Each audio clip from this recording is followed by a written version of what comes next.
آج میں آپ کو ایک ایسے واقعے کے بارے میں بتانے جا رہا ہوں کہ کیسے ایک شخص کو زندہ ہی کاٹ دیا جانے والا تھا، لیکن قدرت کو کچھ اور ہی منظور تھا، اور کس طرح اس شخص کی جان بچ گئی۔ تو اس واقعے کی مکمل ڈیٹیلز جاننے کے لیے اس ویڈیو کو اینڈ تک دیکھیں۔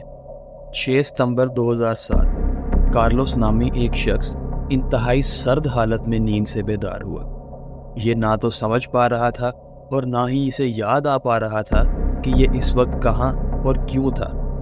اسے صرف اتنا یاد تھا کہ یہ لا وکٹوریا، جو کہ وینزویلا کا ایک شہر ہے، اس شہر کی گلیوں میں اپنے بائک کی سواری کر رہا تھا۔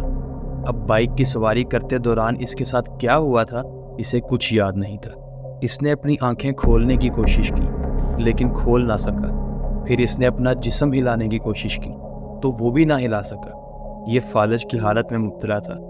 اپنی اس حالت سے یہ انتہائی پریشان ہو گیا، کیونکہ نہ تو اسے یہ پتا تھا کہ اس وقت یہ کہاں تھا، بلکہ ساتھ ہی یہ اس فالج کی حالت میں مبتلا تھا جس کی وجہ سے نہ تو اپنی آنکھیں کھول پا رہا تھا اور نہ ہی اپنا جسم ہلا پا رہا تھا۔ لیکن پھر اس نے خود کو سنبھالا دیا کہ بے شک یہ ہل جل نہیں پا رہا تھا، کم از کم یہ زندہ تھا اور اس کا دماغ صحیح سے کام کر رہا تھا۔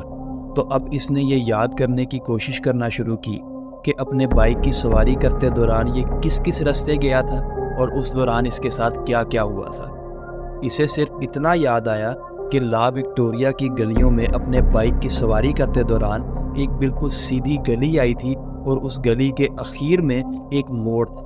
اس کے بعد کا کارلوس کو کچھ بھی یاد نہیں تھا۔ کارلوس کو ہمیشہ سے ہی اپنے بائک سے بہت ہی لگاؤ تھا اور اسے بائک کی سواری کرنا بھی بہت ہی پسند تھا، لیکن اب کیونکہ یہ 33 سال کا ہو چکا تھا اور اپنے بیوی بچوں اور کام کاج سے اسے فرصت نہیں ملتی تھی، یہ بائک کی سواری کم و بیش ہی کر پاتا تھا۔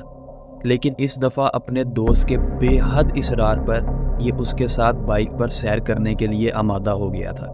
لیکن لا وکٹوریا میں بائک کی سواری کرتے دوران اس کے ساتھ ہوا کیا تھا، اسے کچھ یاد نہیں تھا۔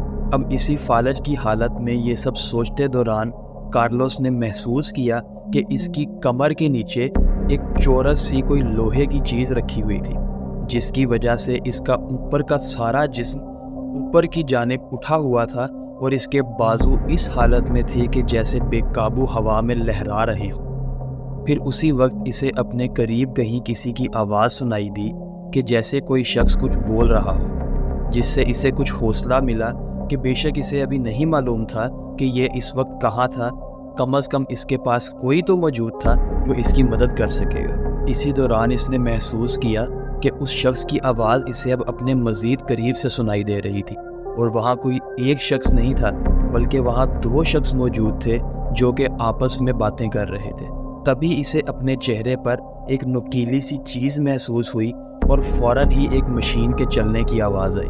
اس مشین کے چلنے پر کارلوس مزید پریشان ہو گیا کہ یہ لوگ کون تھے جو میرے پاس موجود تھے اور یہ میرے ساتھ کیا کرنا چاہ رہے تھے۔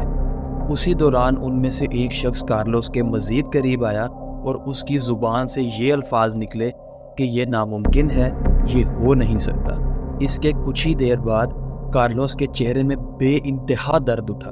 وہ نوکیلی چیز جو کارلوس اپنے چہرے پر محسوس کر رہا تھا اب اس کی جلد کے اندر دھنس چکی تھی اور ایسے لگ رہا تھا جیسے اس کی جلد کے نیچے سے گزر کر دوسری طرف سے باہر آ گئی ہو۔ اسی درد کی حالت میں کارلوس نے اونچی اونچی چیخنے کی کوشش کی کہ چیخ چیخ کر اس شخص کو روک سکے جو اس کے ساتھ یہ سب کر رہا تھا، لیکن یہ ایسا کر نہ سکا کیونکہ اب بھی کارلوس اسی فالج کی حالت میں مبتلا تھا۔ تبھی دوبارہ سے وہ نوکیلی چیز اس کے چہرے کے اندر دھنس گئی۔ اس دفعہ تو کارلوس کو اس قدر درد اٹھا کہ اس درد کی وجہ سے کسی نہ کسی طرح کارلوس اس فالج کی حالت سے باہر آ گیا۔ اس نے اپنی آنکھیں کھولی تو اسے اپنے سامنے اندھا کر دینے والی روشنی نظر آئی، لیکن جیسے جیسے اس کی نظر صاف ہوئی اس نے دیکھا کہ وہ 2 اشخاص جس کی آوازیں یہ سن پا رہا تھا اس کے قریب ہی کھڑے ہوئے تھے۔ انہوں نے بڑے بڑے چشمے پہنے ہوئے تھے اور جسم پر کھلے کھلے چوغے اوڑھے ہوئے تھے۔ ان میں سے ایک شخص کے ہاتھ میں ایک موٹی سی ہک نما سوئی تھی جس کے ساتھ ایک کالا سا دھاگا لٹک رہا تھا۔